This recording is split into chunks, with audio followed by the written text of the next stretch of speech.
So I went to several Iowa Cubs games, and then just being on TV, I'd see them every now and then, and you'd see players that played for the Iowa Cubs that I saw in person on the Cubs roster.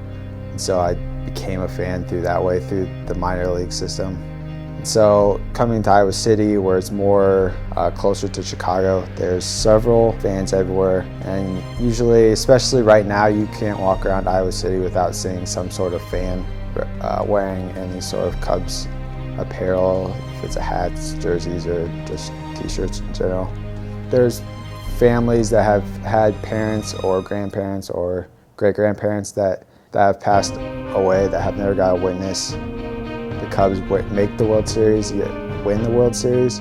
It's probably pretty emotional for those people. And then you have the regular fans that are excited and looking forward to maybe having a World Series for the Cubs for the first time in over 100 years.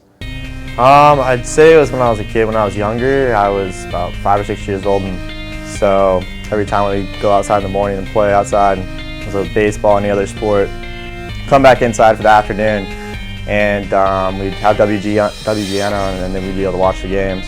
And so as we grew up around that, watching the Cubs, our fandom actually grew around them as well.